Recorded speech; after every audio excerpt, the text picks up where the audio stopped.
Welcome to the Become Sensible podcast, where we discuss practical accounting, finance, and tax for everyday business. I'm your host, Fiona, and I'm here to show you that no matter what your business financial situation is, you can change it.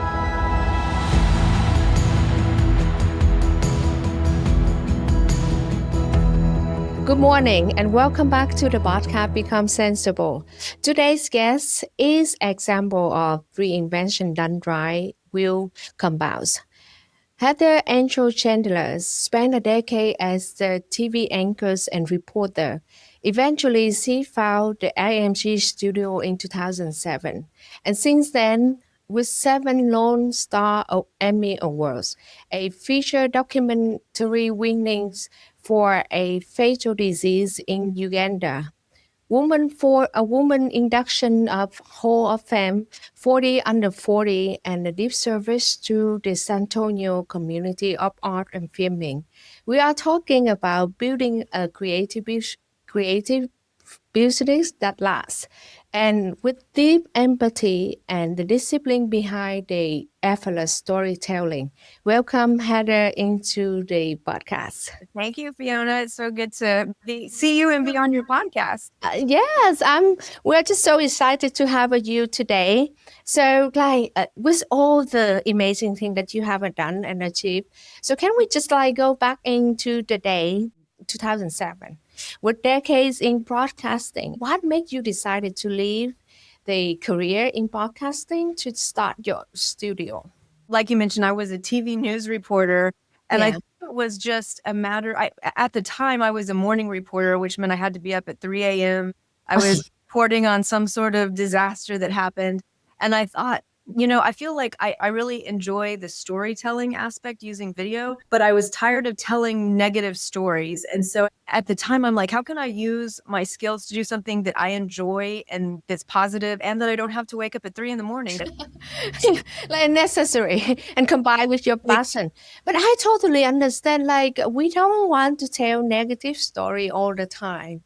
So do you remember the timeline, the moment that you know exactly this is it. I'm ready to build my own business, my own company.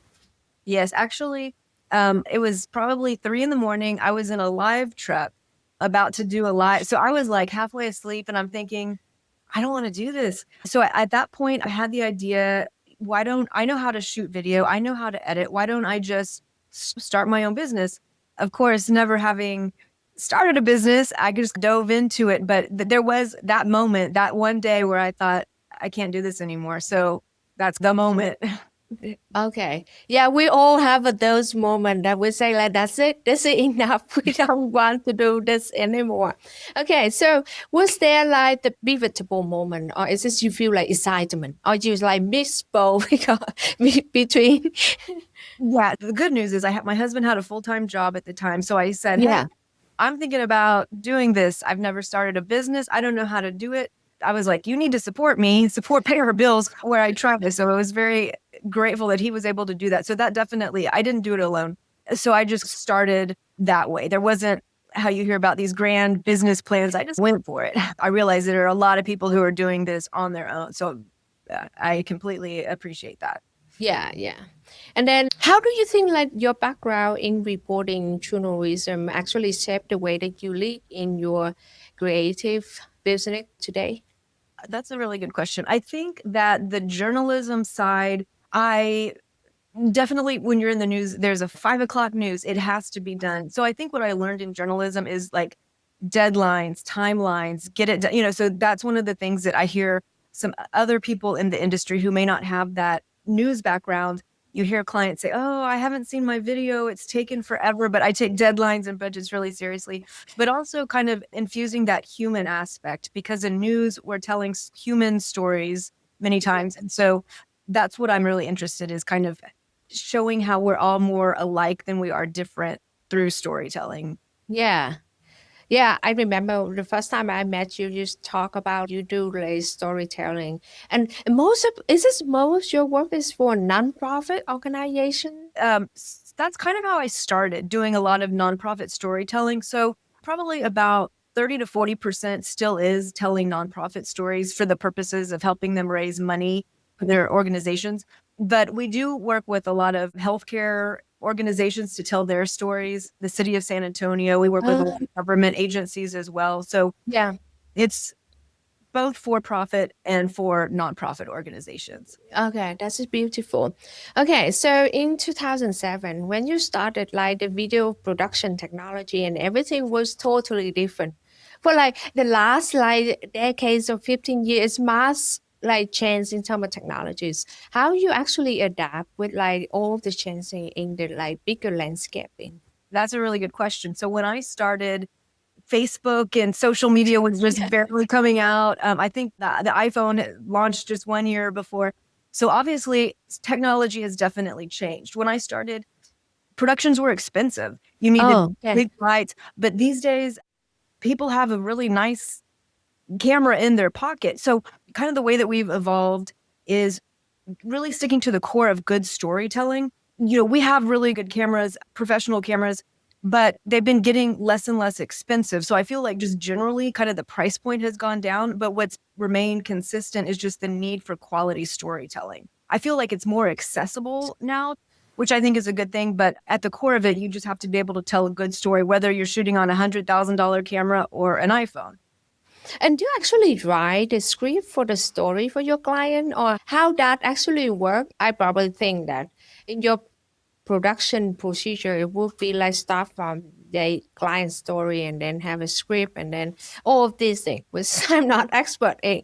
And I think the work that you do, it would be like very helpful for a lot of like clients or like small business. I think like nowadays, if anyone don't know how to tell their own founder story, it would have a negative impact into their growth, their business. So if you can give the tip of like how these things, it will be helpful for like small business owner. Definitely. And so a little bit going back to the previous question, another way that we've adapted is creating a lot of content for social media. Yeah. Now business owners have their own iPhones and they Yeah. can shoot quality video and they can utilize social media, which we didn't have when I started. So I guess Yeah. I would have for people starting up a business or small business owners is I think being really authentic, showing your personality and showing your why. For you, Fiona, amazing CPA, the Thank you. why. You want to help small business owners like me who don't know, anything about accounting. Just, I think if small business owners can show why they're passionate, like I know you're very passionate about helping businesses grow financially. I think if business owners can tell that story, I think that really connects with the customer. And I see Fiona, for example, is a very passionate, smart, driven CPA. And people would see that video, they'd say, I want to do business with her because she's real, she cares. And so I think that would be my tip if you want to get into video and tell your story as a small business. Yeah, because I can see so much impact these days that if you can't share your story, there's no really human connection with your brand and your company at all.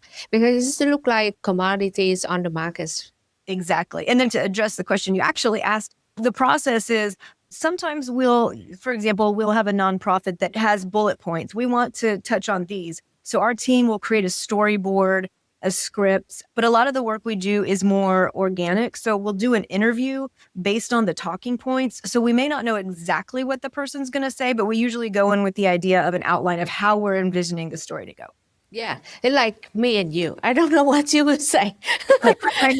You never know. You never know. Okay, so what is one of the projects that define your studio reputation? And that make you think that you make it. You no longer like a startup, a small company, just start out anymore. I think the project, it was in 2013. I went to Uganda to do a feature documentary about this rare childhood illness there. And so one of my colleagues and I went and we lived in a village and shot this documentary. And we got a distributor out of London. It won a bunch of film festivals. So at that point, I thought, wow, I think we actually have the credibility to say, wow, we can really tell a story. So I think that kind of really put us on the map and made me feel like, okay, we've arrived. You're right. So, like in the back end of your mind, like once you get that, what's a change in terms of your confidence, your self doubt, in leading your company? How is it affected?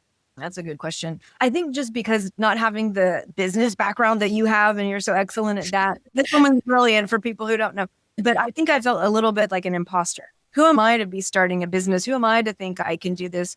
So I think I just basically built more confidence and more, I know I can do this. I can prove this. And so I think that confidence as far as a leader is establishing, guys, here's the target. This is where we're going. This is a project we're doing. This is my expectations of that. And so just leading people based on that vision. Yeah, you basically have a proof. So now that is like, before that, maybe you have the potential. Right. But now you say, no, that's not potential anymore. I have a proof for the thing that I actually say that I'm good at. Exactly. Exactly. And I agree, it will change the way that the standard, that how you lead your team. You say, this is the expectation that we need to deliver and this kind of client that we go after. And I think to your point, just the fact that we have won awards and we have done some pretty cool things. When new employees come in, I set the expectation that we know what we're doing. We have a process. You need to get in line and follow this process because it works. So I think that's also kind of helped, with newer employees having those milestones that we've reached. Yeah, I like the point that you talk about that as business owner, end of the day, we all business owners and we need to manage the employee. And this is not like a very simple task to do. It's not. Anyway, okay, you won 7 Emmy Awards. So what is the behind of the work that earns you that level of recognition? I think what I've realized is that the projects that we've actually won for are projects that we were all really excited about and passionate about. And Yeah. a lot of the ones are very human-centered storytelling videos or situations where clients have allowed us to be creative and let Yeah. us do a job. Some clients, want it a certain way and we're happy to do that. But if they allow us to infuse our Oh, creativity, I feel like those are the ones that we get more excited about. We put a lot of passion in, and those are the ones that seem to get the recognition. oh, so you make it like very correlation between like sometimes like creative in this space. I think so. Yes, definitely. Yeah. Like a Definitely. lot of control factors will limit your creativities and it's affect your result. I think so. I mean, we do have some clients who've had some good ideas and we've been able to collaborate, but I feel like we have a fantastic team. And so when we let the creatives be inspired by what the objectives of the client are and utilize their experience and their techniques, I feel like working collaboratively that way with clients, we get the best results. Yeah. Okay, so then that is actually to the next question is like how you actually protect the creativity mode inside a business that you need to have like budgets, timeline, and deliverable and expectation from your clients. We have a process. We have a storytelling process that we developed in the past 3 years or so Yeah. that helps us maintain the level of creativity, the level of expectations that we should deliver. So I think that's really helped us deliver the level of creativity. So we Yeah. have a story finding process where we'll do interviews and really investigate and find who are the most interesting characters, what are their stories. So I think just having that format has helped us maintain the quality of the creativity while meeting business objectives and Yeah. meeting on budget, getting it out on time. So that definitely helped. Yeah. But do you think like there is a correlation between the budgets and the level of creativity? Yes, there can be. I think definitely the more resources and budget that we have, we can think bigger. Yeah. But, and this is also what I would say also to small business owners who want to create their own thing, don't let that get in your head that you have to have a gigantic budget. Focus on the storytelling. That's what resonates with people. Like a home shot, video where you're really telling your story, I think will do better than a super flashy, shiny, expensive TV commercial that has no soul. Oh, So so that's also how I think about it. Of course, we love to have all of the bells and whistles. That's fun. But at the core, it's really the storytelling that I think is most powerful. yeah. It's just basically like the feeling People that do make. business with people they like. Yeah. Yes. Yes. Yes. Sure. Yes. You can have people, you can relate to the person, you like the person. That's who you're going to do business with. Yeah. Oh. That's a theory easy to say, but it's actually really hard. Yeah, I work with my team to on social media, and I understand it's really hard to put Uh-huh. the emotion connection on the Right. video. Right. Yeah, It's different because a lot of times, like you're such a professional in the industry, very I'm dry. not dry, but just very professional. And so I Yeah, whether it's like the doctor clients or professionals like yourself, sometimes they're not used to letting their guard down because they need to be very professional and very serious. So there's obviously a happy medium, but just seeing the fact that you run all these Ironman competitions or things like that are things that I think people can relate to and also be inspired by. This woman has run Ironman competitions multiple times. She's a hardworking person. So I think letting your guard down and showing some of your personal life yeah. can really show the qualities that you have as a person. Just hardworking, tough, the best CPA in the business. Oh, thank you so much. You're so kind.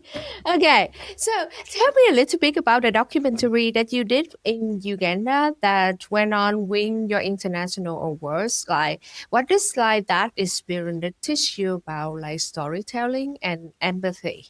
Good question. So I actually met a San Antonio neurologist who was telling me about this disease called nodding syndrome.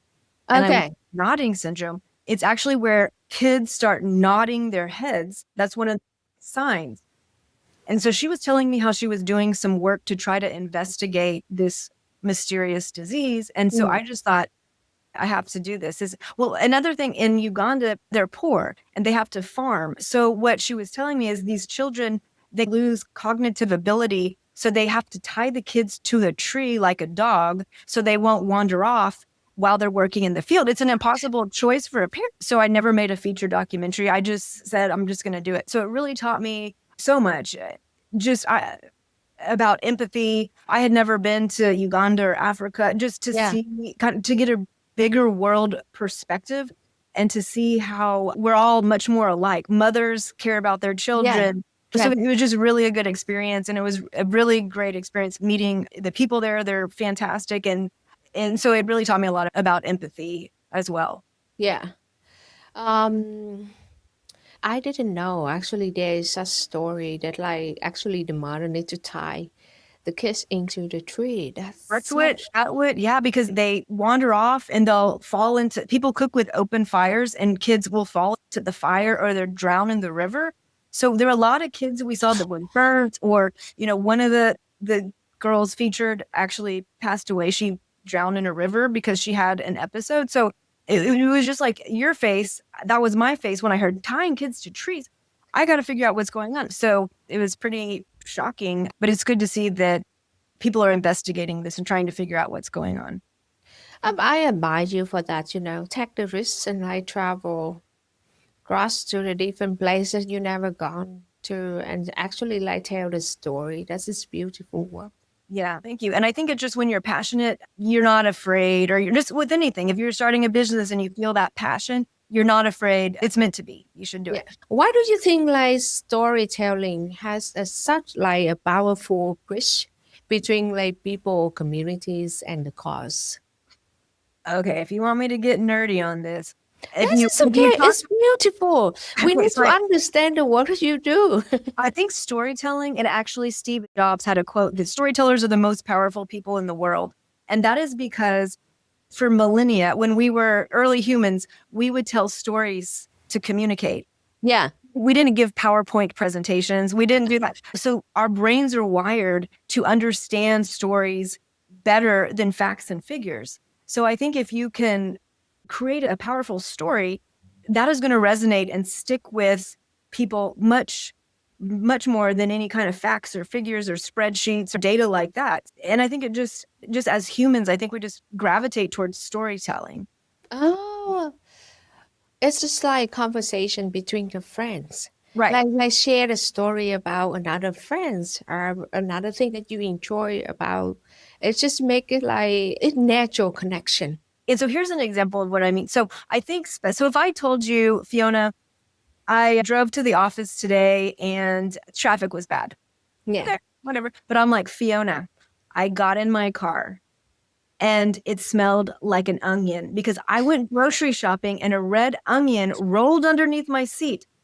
and I drove, and there was a car, a pink convertible flipped over, which made the traffic slow down. That's why I was late to work. I feel like the, specificity, detail, that's what really makes people think or remember things. And that was a Ah. terrible example, although that's a real example. I did have an onion fall out of a shopping cart. Like, I was not wondering. No, that's true. That's true. That is why sometimes, like when I watch movie, sometimes I just wonder why people make things so detailed. Mhm. Mhm. Like it's like unnecessary detail, but it just make like people can memory, and it just feel like natural. Like it's every day we see that thing.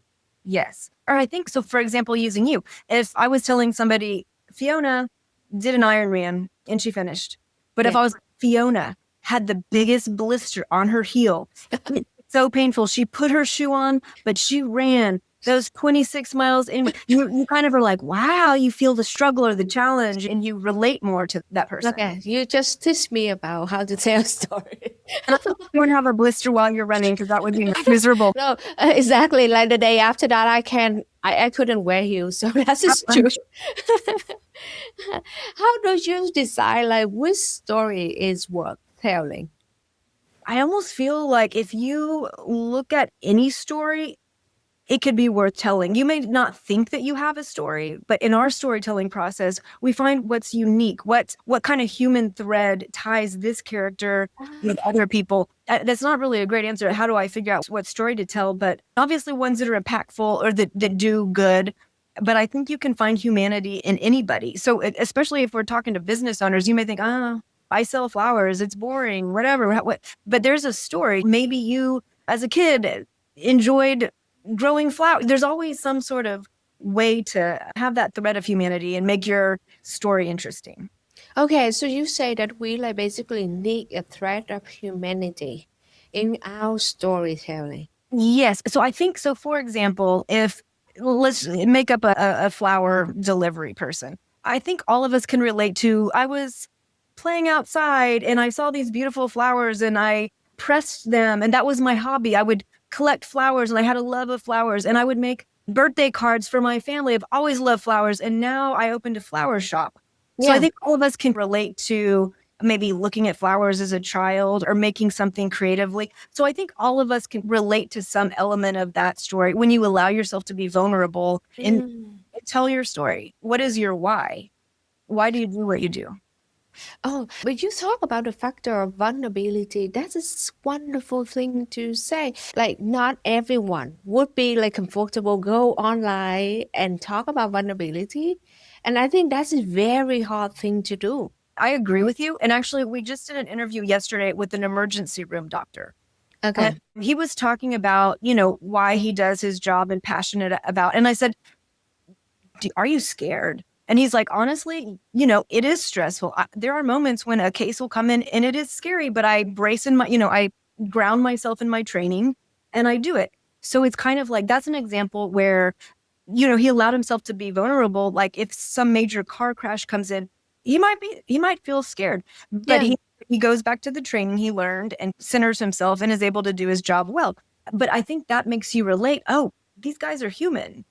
You know what I mean? So I can relate. So I guess in that way, sometimes allowing yourself to be vulnerable can be positive in terms of showing the audience that you're just like everybody else. You're a person. We have feelings, we have dreams, we have fears. So that's kind of what I mean by being a little vulnerable, because it's honest. You're honest, and people can see through fake. Yeah. Oh, but yeah, that's true. When we talk about storytelling, and I talk a lot with my team, and as human, we want to aspire to achieve something very inspirational, to achieve something.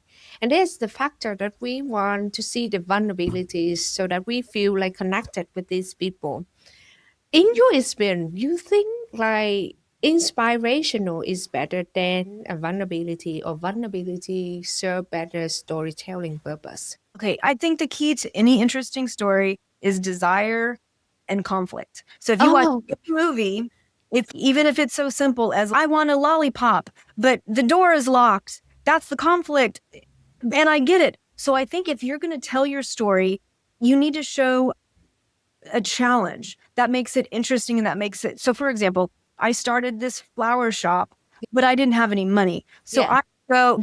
I would go to bank after bank and I got turned down for loans. And then finally I wrote an essay and I did it. And now I've achieved my dream. But I think people like to see the struggle, or I guess vulnerability, or that Yeah. nothing's, if it's perfect, oh, I decided to open a flower shop. So weird and everything's, that's what the story. Tell me the challenge or the vulnerability. What struggle did you overcome to achieve? I think people like that. I think that makes it more interesting. Life's not a bowl of cherries. Like, things happen. So be honest about it. Yeah. I had my flower shop. It burnt down. It was hard. So I had to hustle. I put a bunch of flowers in my car. I set up at a park. I sold them. I was able to rebuild a challenge makes it interesting. And it makes you, Okay.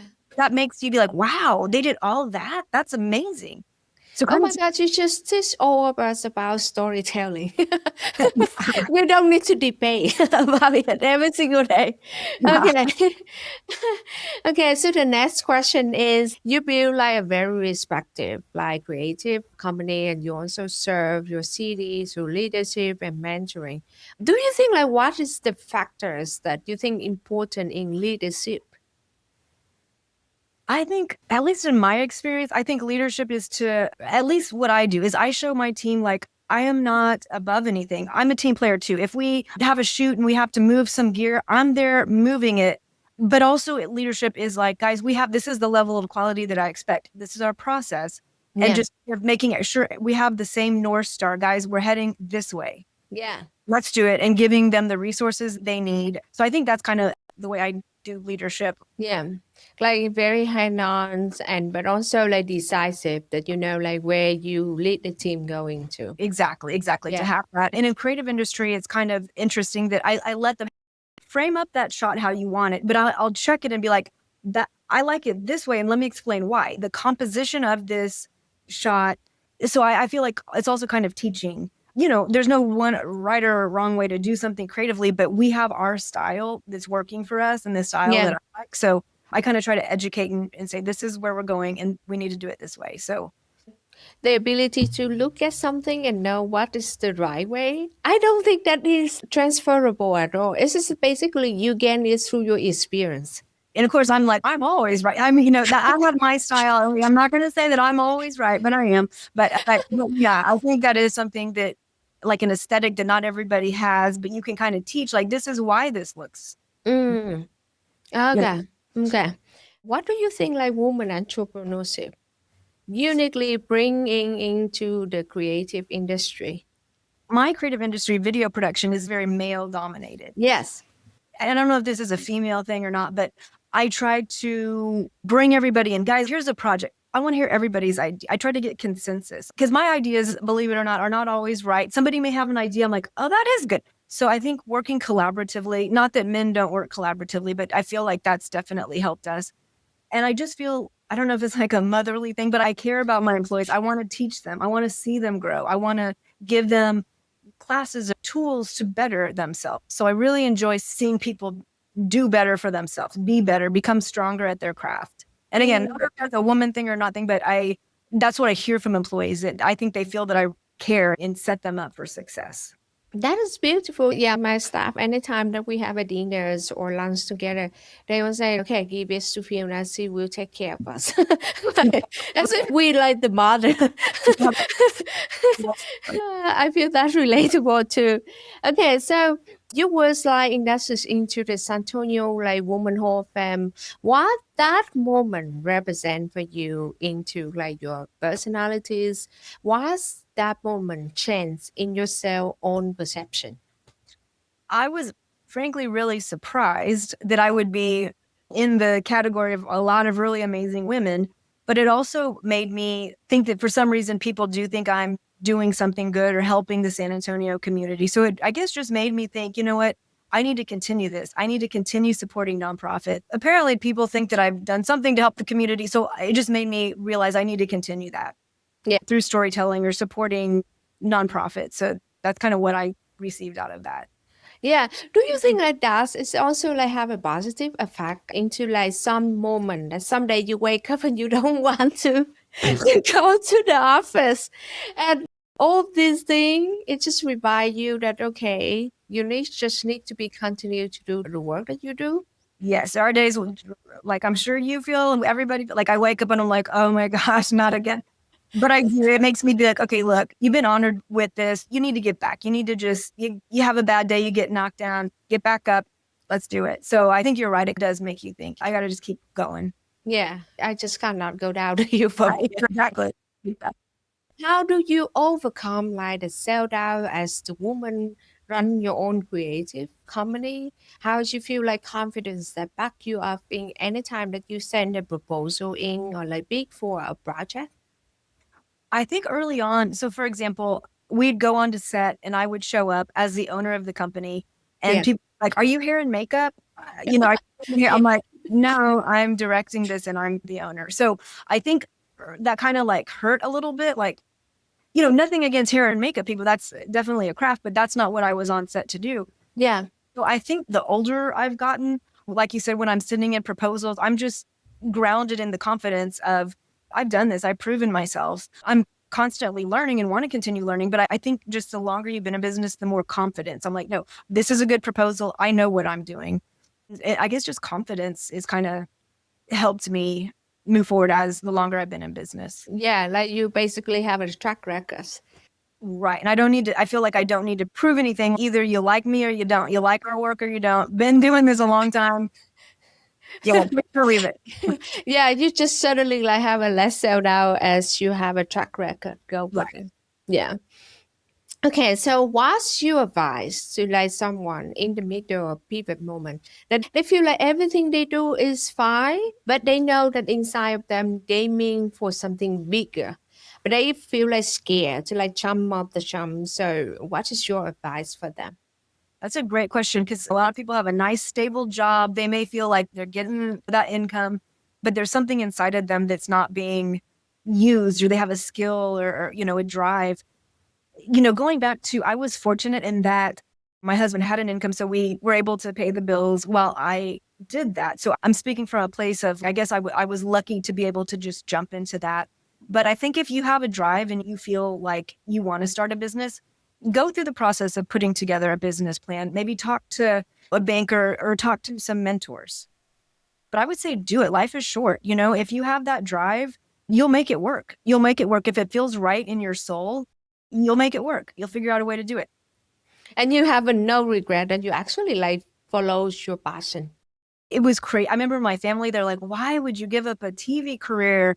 That's crazy. But I just knew like I have to do it. And I don't regret it. I don't think I could work for anybody. And that's a problem. And I'm sure you as a business owner, I don't know that I work like you were ruined. Once you're a business owner, you're ruined. Once you're Yeah, not for it, you can't go back. So unemployable.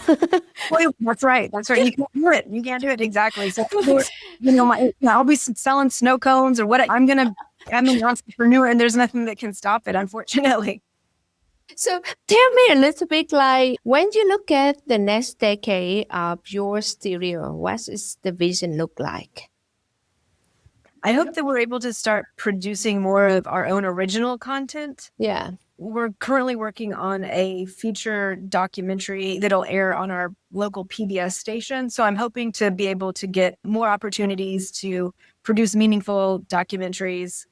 We'll probably still be doing work for clients, which is great, the storytelling, but I hope that maybe 20 to 30% of our work is more passion projects or documentary style work that we want to do. That's kind of where I'm hoping that we're going to go. Do you think like it's actually hard to get funding for those projects at all? Yes. However, I think what it is sometimes aligning with an organization so for example, there's a community college district in town that is helping to fund a documentary that we're doing about the history of that. And we're highlighting the success of various students. So we're able to do what we want, but still have it funded. And so I'm hoping to find more opportunities like that or figure out some sort of model where we could create our own original content and somehow monetize that. But it took me 10 years to figure that out. You said, And yes. yeah, I think sometime I'll have to figure it out. Okay. So tell me a little bit like what is the code that you actually live by? I think just generally do the best work you can, be honest, treat people well. That's pretty much all you can do, And kind of like we talked about earlier, just follow your passion. If you feel really strongly about something, go for it. Yeah. Yeah. Yeah. And actually to that, I pulled a quote because one of the questions was a quote. And I think this is also how I live it. And so this is apparently a Winston Churchill quote, which is success is not final, failure is not fatal, and it's the courage to continue that counts. And so I think that's also like I get knocked down all the time. So you got to just have the courage to just keep on believing in your vision and just pick yourself back up. So I think that's also a code I live by. Yeah, this is wonderful because I don't think that we all like were born to know everything. You'll be like knocked out in the process of doing things, but like it's the courage to come back and do it again. Exactly. Exactly. Yeah. Okay, that's wonderful. The last question we have: what does it mean like creative excellence mean to you? Well, personally, whenever I make something, if I can make somebody cry or laugh or just evoke emotion, then I'm like, that was good. If somebody feels something from a video, some sort of emotion, or feels like they want to support a cause or support a business because I really like that business owner, I feel like that is success when I'm able to Yeah, inspire emotion in people. I mean, this is an expert. Like I don't actually know how to do that. That's just a special skill. And I think especially in nowadays with AI. You Yeah, can have an AI to write every single thing, but you look like a robot. that's right. And that's a very interesting concept because a lot of people are asking, are you scared? Because now AI, have Fiona, do whatever. Yeah, but it's not real. And I feel like I hope that people will still want that like documentary authentic hearing from a human. I think AI may be used for movies and can do really cool stuff, but I hope and I think that people still want to have that human connection with real people and hear real people's stories that aren't AI generated. Yeah, which is I think true. Like people say, like nowadays, if you write a handwritten cards, people actually open it more than Absolutely. you Yeah, send an email newsletters. that's exactly right. Yeah. Yeah. Yeah. I think people do want that human connection. Yeah. Yes. Okay, so this is where that we like can close our conversation because it's one of the thing I think connect all everything in the work that you do. And our conversation today is about like how to build that human connection with other people and build the business not only like just to be like scaling and win big thing or to be get awards, but actually there is a human connection between it. It is consistently, is the discipline, and this is the real grab and care to move forward. So that's just why I really enjoy the conversation with you. That is, we not just talk about like win big thing and fancy thing, but there's the beautiful in creative excellence and the connection between human, and that's build the world that we are in, doing the great work, but also make the contribution and love the work that we do too. Exactly. Yep. So thank Exactly. you so much for your time today. And I hope that the listener enjoyed the time that we have with the conversation. And if you like the conversation we have, subscribe to us, follow Heather's on LinkedIn, her works on her website. And I hope that we all like can be a part of the community that contribute back to the community that we have and build the world better. Thank you, Fiona. I'm so honored to be on your podcast. Thank you so much. And everyone have a great time, and I'm looking forward to the next episode. Bye bye.